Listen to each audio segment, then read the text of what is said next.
एक बार फिर से स्वागत है आप सभी का हमारे चैनल जीटी गुरुजी पर, जहां आप सबको पता है G for grammar and T for translation के वीडियोज आप सभी को मिलते हैं। मैं हूं आपका होस्ट, आपका दोस्त, आपका इंग्लिश गुरु प्रभात कुमार सिंह। और आज मैं आप सबके लिए लेकर आया हूं ऑक्सफोर्ड करेंट इंग्लिश ग्रामर की एक्सरसाइज 93 के सॉल्यूशन को लेकर के, जिसमें है fill in the blanks with the suitable form of the verbs given below. Actually इसमें फ्रेंड्स ये जो एक्सरसाइज है वो बेस्ड है आपको सब्जेक्ट वर्ब अग्रीमेंट पर, और इसी को हम लोग जो है वो CBSE में जो है वो हम लोग कहते हैं सब्जेक्ट वर्ब कनकॉर्ड। तो इसमें मैं आपको एक एक क्वेश्चन के आंसर को बताऊंगा ही, और साथ में उसको एक्सप्लेन भी करूंगा। और तो चलिए, इससे पहले कि आगे बढ़े कुछ ज़रूरी बातें मैं बताना चाहूँगा। अभी ऊपर आपको लिंक नज़र आ रहा होगा एक्सरसाइज 92 का। इसका मतलब है कि 1 से लेकर 92 तक के एक्सरसाइजेस के वीडियोस मैंने ऑलरेडी अपलोड कर दिए हैं। तो आप और उसका आगे आपको एक प्लेलिस्ट और नज़र आएगा, जिसमें आपको पूरे एक्सरसाइजेज और आने वाले एक्सरसाइजेज भी वहीं पर मिल जाएंगे। नीचे डिस्क्रिप्शन में भी आपको प्लेलिस्ट मिल जाएगा। हालांकि प्लेलिस्ट में आपको और भी चीज़ें जैसे ऑक्सफोर्ड करेंट इंग्लिश ट्रांसलेशन के भी आपको प्लेलिस्ट मिल जाएगा। ऑक्सफोर्ड जूनियर इंग्लिश ग्रामर और ऑक्सफोर्ड जूनियर इंग्लिश ट्रांसलेशन के लिंक्स भी आपको प्लेलिस्ट के लिंक्स मिल जाएंगे आपको, तो वहाँ से जाकर देख लें। और उसके बाद आपको जो है वो एक चीज़ और ज़रूर देखना चाहिए, ऊपर भी और नीचे भी आपको मिल जाएगा। इसका ग्रामर टॉपिक्स इन इंग्लिश के नाम से एक प्लेलिस्ट मैंने बनाया। उसमें जैसे अभी तक मैंने टेंस के, वॉइस के, नरेशन के, नाउन के, प्रोनाउन के, इन सब के वीडियोस बना दिए। अभी सब्जेक्ट वर्ब अग्रीमेंट का मैंने नहीं बनाया है, लेकिन बनेगा तो वो आपको वहीं लिंक में जो है दिया रहेगा, वहाँ से आपको मिल जाएगा। चलिए तो अब शुरू करते हैं। पहला है no boy and no girl dash ready. Is होगा या आर, तो नो बॉय है ना, और नो गर्ल है, दो है, प्लूरल है, इसलिए आपको इसमें एंड हो जाएगा। इसी में यदि ईच रहता तो फिर नहीं होता। अगला है slow and steady wins the race. Slow and steady wins the race जो है वो आपका क्या हो जाएगा, तो विंस हो जाएगा। ऐसा क्यों होगा तो मैं इसके बारे में बताना चाहूँगा। ये जो है वो पेयर वर्ड्स होते हैं, ठीक है। पेयर वर्ड्स में हमेशा जो है वो सिंगुलर माने जाते हैं। स्लो एंड स्टडी कछुए खरगोश की कहानी से ये बना हुआ है, तो ऐसे में जो है वो आपको सिंगुलर ही इनको मानते हैं। जैसे अगला भी वैसा ही है आपको, टाइम एंड टाइड, तो वेट फॉर नन या वेट्स फॉर नन, तो ये वेट्स हो जाएगा क्योंकि ये पेयर वर्ड है, युग्म शब्द है ना। एक बार चल के ऊपर से मीनिंग बता देता हूँ। कोई लड़का और लड़की तैयार नहीं है। जो धीमा, स्लो मीन्स धीमा और स्टडी मीन्स रेगुलर यानी नियमित। धीमा हो और नियमित हमेशा रेस जीतता है। समय और तूफान किसी का इंतजार नहीं करता। अगला oil and water dash not mix, do not या डज नॉट। यहाँ पर आपको ध्यान रखेंगे, ऑयल अलग चीज़ है, वाटर अलग चीज़ है, और उनसे एक होने का बोध भी नहीं है, इसलिए ये प्लूरल सब्जेक्ट माने जाएंगे और इसीलिए इसमें डू का प्रयोग होगा। लेकिन आगे बढ़ जाएंगे हम लोग तो क्या हो जाएगा, ब्रेड एंड बटर, ये आपको एक जैसा है। ब्रेड बटर को ये पेयर वर्ड में आता है, इसलिए सिंगुलर हो जाएगा, इसलिए ईज हो जाएगा ना। ब्रेड एंड बटर जो है एक पूर्ण जो है भोजन है। द हॉर्स एंड कैरियज, ये भी घोड़ा और गाड़ी है ना, वो दरवाजे पर है, ये भी आपको पेयर वर्ड में आएगा, इसलिए सिंगुलर होगा, इसलिए सिंगुलर वर्ब ईज लगेगा। फिर अगला भी, इन सबको आप रट सकते हैं, आपके बुक में भी दिया हुआ है। The crown and glory of life है ना, जो जीवन के जो उतार चढ़ाव है ना, तो वो क्या है, ये भी सिंगुलर आपको हो जाएंगे। इज कैरेक्टर, सॉरी शानो शौकत, गलती बोल दिया मैंने, चरित्र है। जिंदगी का शानो शौकत जो है वो चरित्र ही है। अगला है विस्की एंड सोडा, फिर विस्की के साथ सोडा, ये भी पेयर वर्ड में आ जाएगा, इसलिए यह भी सिंगुलर यानी वॉज हो जाएगा। लेकिन ध्यान रखेंगे, अब इसमें कुछ लोग कन्फ्यूजन आपको कर सकते हैं। कन्फ्यूजन है, एक अलग चीज़ है, बटर अलग है। ब्रेड बटर एक साथ होगा पेयर वर्ड में, लेकिन ये अलग अलग है, इसीलिए इसमें आड़ लगेगा कि अंडे और बटर यहाँ नहीं बेचे जाते हैं। और ये आपको जो है वो आपके एग्जाम्पल में भी दिया गया है, तो वहाँ से भी आप देख सकते हैं। I Suresh Kumar dash going to do it now, मैं सुरेश कुमार इसे अभी करने जा रहा हूँ। देखिए ऐसा वाला रहे, एक कॉमा यहाँ है, एक कॉमा, इसको जो है नाउन इन पोजीशन कहते हैं, तो आपको इसके पहले वाले यानी आई के हिसाब से लगेगा, इसलिए यहाँ पर एम हो जाएगा। उसके बाद ही डैश नॉट डू दिस, तो नीड या नीड्स, नेचुरली नीड ही लगेगा, क्योंकि नीड्स करने का मतलब ये प्रिंसिपल वर्ब के रूप में काम करेगा, लेकिन ऐसा नहीं। नॉट हमेशा हेल्पिंग वर्ब के रूप में लगता है और नीड जो है यहाँ हेल्पिंग वर्ब का काम करेगा। अगले में he needs to labour hard, to के बाद ये वर्ब वन है ना, तो ऐसा कभी आई वांट टू गो, तो वांट पहले रहता है, तो टू तभी लगता है जब पहले से वर्ब हो, प्रिंसिपल वर्ब हो, यानी जिसका वर्ब फॉर्म होता है उसको प्रिंसिपल वर्ब कहते हैं, तो यहाँ पर निश्चित रूप से नीड्स हो जाएगा। फिर है अब यहाँ नॉट है तो डू नॉट या डज नॉट, सी के साथ आप सबको पता है कि डज लगता है क्योंकि ये थर्ड पर्सन का सिंगुलर नंबर है। आगे बढ़ेंगे 14 नंबर की ओर, C dash not face her father, है ना। फिर नॉट है तो मतलब हेल्पिंग वर्ब के रूप वाला डेयर प्रयोग होगा, वो यही है। There are dash and there dash gold and silver in the box, बक्से में सोना और चांदी है, क्या हो जाएगा, तो ये दो अलग अलग चीज़ें हैं, दोनों मटेरियल है लेकिन दो है इसलिए प्लूरल हो जाएगा, इसलिए आर हो जाएगा। यहाँ पर there dash no mangoes here, यहाँ आम नहीं है, मैंगोज है, आपको पता है देयर के हिसाब से नहीं लगता, उसके बाद के सब्जेक्ट के हिसाब से लगता है, यहाँ मैंगोज है इसलिए आर हो जाएगा। फिर अगले में भी वही है, there dash a boy and a girl playing there, एक लड़का और एक लड़की वहाँ खेल रहा है, इस देयर का वहाँ मीनिंग होगा लेकिन पहले वाले देयर का कोई मीनिंग नहीं होता है। और इसमें जो है ये सब्जेक्ट के इंट्रोडक्टरी सब्जेक्ट इसको कहते हैं, यानी इंट्रोडक्शन के तौर पर, जब जैसे एक लड़का है, ए बॉय इज़, नहीं ये तो अजीब हो जाएगा ना, तो इसलिए देयर इज़ ए बॉय लगाते हैं। तो वही है, इसके अनुसार नहीं बल्कि इसके बाद वाले नाउन के अनुसार लगता है, तो ये बॉय एंड ए गर्ल है इसलिए प्लूरल हो जाएगा, इसीलिए यहाँ पर आर लगेगा। 18 नंबर में चलेंगे, there dash no hope there, वहाँ कोई होप नहीं है ना, तो क्या हो जाएगा, होप जो है वो अब्स्ट्रैक्ट नाउन है इसलिए वो सिंगुलर होगा। अब्स्ट्रैक्ट और मटेरियल और जो है प्रॉपर नाउन सिंगुलर होते हैं, नहीं गिनने वाले होते इसलिए सिंगुलर माने जाते हैं। The new rates are as follows, देखिए आपके बुक में दिया एज फॉलोज, हमेशा एज फॉलोज होगा, एज फॉलो किसी भी परिस्थिति में नहीं होगा। अगला भी वैसा ही है, द मेन इवेंट्स वर, है ना, जो मुख्य कार्यक्रम थे वो एज फॉलोज, हमेशा फॉलोज ही होगा, इसमें कुछ सोचने की बात नहीं है।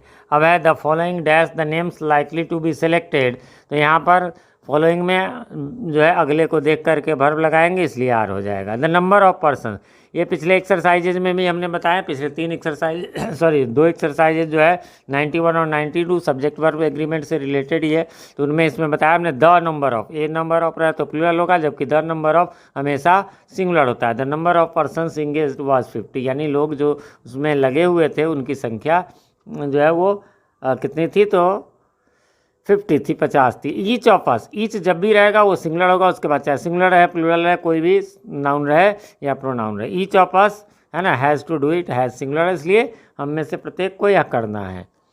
अगला है 24, इसको भी ध्यान से देख लेंगे, नथिंग बट वाला जब भी रहेगा आगे भी होगा तो ये हमेशा सिंगुलर होगा। नथिंग बट एडवेंचर्स, है ना, is liked by me.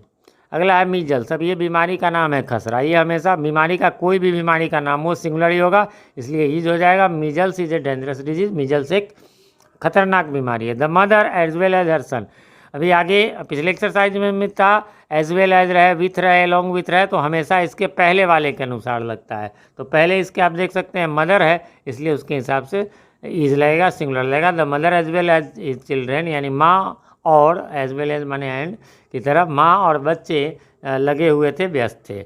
Many a man, many a man रटन था, हमेशा सिंगुलर होगा लेकिन इसका अर्थ प्लूरल होता है, जैसे many man was present there, यानी बहुत सारे लोग वहाँ उपस्थित थे। 28 में आएंगे, variety of pleasing objects, variety of, group of, ये सब जो है हमेशा सिंगुलर होता है इसलिए यहाँ पर चार्म्स लग जाएगा ना, बहुत सारे जो है अच्छे प्लीजिंग में प्रसन्न करने वाले ऑब्जेक्ट जो है क्या है, आँखों को चार्म देते हैं, खुशी देते हैं। रामा एंड नॉट यू, फिर ऐसे ही अलॉन्ग विथ वाला जैसे था एंड नॉट वाले में भी पहले को देख के लेगा, Rama and not you, Ram तुम नहीं, हैज़ वन द प्राइज, वो प्राइज जीता है, तो सिंगुलर होगा। बढ़ेंगे आगे 30 में, 30 में कहता है he is one of those authors who dash destined to be immortal, है ना, वह जो है, अब देखिए याद देखिए he is one of the रहता तब तो जो है ही इज़ वन ऑफ ये तो रहता, लेकिन ये उसके बाद जो है तब वो सिंगुलर होता है, लेकिन यहाँ हु लगा हुआ है तो ध्यान रखेंगे कि उसके पहले जो ये ऑथर्स हैं उसके हिसाब से ऑथर्स प्लूरल है इसलिए आर लगेगा। Which one of this umbrella, देखिए वन ऑफ है लेकिन यहाँ क्या है, ऐसा नहीं कि किसी और का, इनमें से कौन सा है, तो इसलिए इज लगेगा। Milton was one of the greatest poets, जब ये दैट लग गया जैसे हु जिसको डिफाइन करने के लिए होता है तो इसके पहले के हिसाब से लग जाएगा यानी हैव लग जाएगा। अगला है आइदर और, ध्यान रखेंगे इसको, आइदर और नाइदर नॉट के लिए जो है वो हम लोगों को क्या करना होता है, तो उसके नज़दीक वाले जहाँ लगाना है उसके हिसाब से हमें वर्ब देना है। इसमें पिछले एक्सरसाइज में मैं बताया था कि लिखा रहता है नज़दीक वाले, तो नज़दीक क्या, ये तो यहीं पर है ही, तो नज़दीक क्यों कहते हैं, इसलिए कहते हैं। इसी को इंटेरोगेटिव होता तो ये फिल इन द ब्लैंक से यहाँ चला जाता, और तब यहाँ जो है आपको ये पहले वाले यानी ये जो सब्जेक्ट है यू के अनुसार आर लगता, तो इसलिए कहा जाता है सबसे नज़दीक वाला। तो यहाँ पर इज हो जाएगा सी के अनुसार। फिर है द बॉक्स विथ या अलॉन्ग विथ वाला अभी बताया ही था, तो इसके पहले वाले के हिसाब से लगेगा बॉक्स सिंगुलर, इसलिए हैज हो जाएगा ना। बॉक्स सारे सामानों के साथ चुरा लिए गए। The magistrate and the collector, इसमें हमने बताया था पिछले एक्सरसाइज में भी था, कोई पोस्ट हो है ना, जैसे मैजिस्ट्रेट और कलेक्टर, और दोनों में यदि आर्टिकल्स हो, चाहे ए हो या एन हो या द हो, तो ये दो व्यक्ति का बोध होगा। वही एक ही जगह रहता तो एक व्यक्ति का बोध होता, तो यहाँ दो जगह का बोध हो रहा है इसलिए प्लूरल हो गया, यानी मैजिस्ट्रेट और कलेक्टर जो है वो यहाँ मौजूद है। फिर है लास्ट में मतलब अगला 36, what we need most dash, ऐसा वाट वी नीड वगैरह रहे तो चाहे इसके बाद जो भी रहे वो आपको सिंगुलर ईजी लगेगा, या हैज़ होता तो has. One of my friends, देखिए यहाँ हैज़ लगेगा, ध्यान रखेंगे, वन ऑफ से नहीं, वहाँ पर दैट हु कोई डिफाइन करने वाला रहे तब प्लूरल, अन्यथा सिंगुलर। मेरा एक दोस्त जो है वो अमेरिका गया है। The pens that you gave me, है ना, the pens that you gave me dash lost, यानी कल में जो तुमने दी, तो कल में तो बहुत सारी थी इसलिए प्लूरल थी, इसलिए प्लूरल यानी आर लगेगा। आगे बढ़ेंगे। द हिमालयाज, पहाड़ एक ही हिमालय है, भले ही एस लगा हुआ है, किन कारणों से लगा हुआ है कई वीडियोस में मैंने बताया हुआ है, आप लोग कमेंट करेंगे तो मैं इसके बारे में बता दूंगा कि हिमालय को हिमालयाज, गंगा को गंगेज क्यों कहते हैं। वैसे ट्रांसलेशन के एक्सरसाइज में मैंने बताए हुए हैं। द हिमालयाज, तो यहाँ पर सिंगुलर हो जाएगा is. More than one person, इसको गौर कर लेंगे, मोर देन वन पर्सन है तो फिर सिंगुलर ही रहेगा, है ना। वाज अरेस्ट, एक से अधिक लोग, अर्थ तो हुआ कि एक से अधिक लोग अरेस्ट किए गए, लेकिन यहाँ पर सिंगुलर वर्ब का ही यूज होगा। एज एंड एक्सपीरियंस, ये जो अभी शुरू में बता रहा था, ये जो है आपका पेयर वर्ड्स यानी युग्म शब्द में आएगा और इसलिए सिंगुलर होगा, है ना।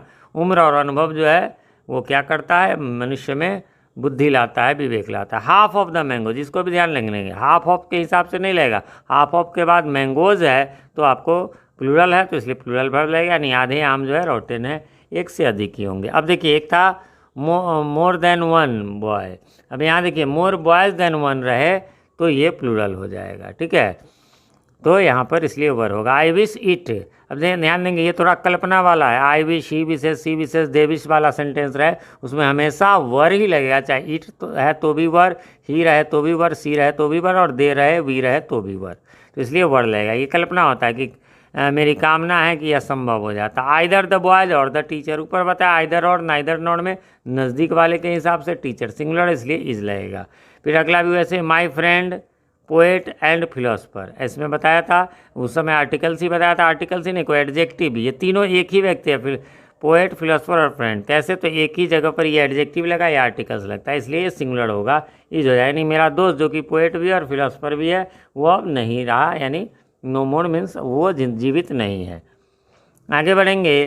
इट इज़ आई हु, देखिए इट इज़ आई वाला जब भी रहेगा, इट इज़ ही वाला रहे हु, तो ये हु के हिसाब से नहीं उसके पहले वाले के हिसाब से, यानी आई है तो एम लगेगा, यानी ये मैं हूँ जिस पर ब्लेम होना चाहिए। Nobody, not even the teachers, फिर वही नोबडी और कॉमा दे करके रहे तो इसके हिसाब से लगेगा, तो नोबडी जो है वो सिंगुलर माना जाता है ना, ये जो है इंडिफिनिट प्रोनाउन होता है। आगे बढ़ेंगे। सेकेंड लास्ट है हमारा एवरी बेंच एंड डेस्क, देखिए ईच एंड एवरी कहीं भी रहे उसके बाद एक रहे एक से अधिक रहे आपको हमेशा जो है सिंगुलर वर्ब लगेगा, यानी हर बेंच और डेस्क जो है बेच दिया गया। A set of combs, a set of, पिछले एक्सरसाइज में ज़्यादा सेट ऑफ गैंग ऑफ रहे, इधर भले ही प्लूरल लेकिन वो एक ही सेट है इसलिए सिंगुलर लगेगा। Set of combs has been bought, यानी कंघियों का एक सेट खरीदा गया है। तो फ्रेंड्स इस प्रकार से यहाँ पर ये समाप्त हो गया। उम्मीद करता हूँ आपने मिला लिया होगा, कोई कन्फ्यूज़न नहीं होगी। फिर भी कोई कन्फ्यूज़न हो तो आप कमेंट करें, मैं रिप्लाई ज़रूर देता हूँ, थोड़ी देर से ही सही। और यदि किसी क्वेश्चन में कन्फ्यूज़न हो तो आप कमेंट में जो है क्वेश्चन ही लिख दें। क्वेश्चन लिखने से क्या होगा, मुझे टाइम बचेगा, मैं सीधा पढ़ के आंसर दे दूंगा। अन्यथा जो है बुक निकालो, एक्सरसाइज देखो तो थोड़ा टाइम लग जाता है। साथ ही आपको हमारे चैनल पर जैसा कि स्टार्टिंग में ही बताया था, Oxford current English grammar, Oxford current English translation, Oxford junior English grammar, Oxford junior English translation और भी बहुत सारे बुक्स के सॉल्यूशन मिलते हैं। तो अभी तक आपने हमारे चैनल को सब्सक्राइब नहीं किया या पहली बार आ रहे हैं चैनल पे, तो इसे सब्सक्राइब कर लें और नोटिफिकेशन बेल में ऑल को प्रेस कर दें, जिससे कि हमारे आने वाले वीडियो सबसे पहले आप तक पहुंच सके और पहले की वीडियो आपको ढूंढने में आसानी हो। मिलते हैं अगले वीडियो में, तब तक के लिए हैव अ नाइस डे।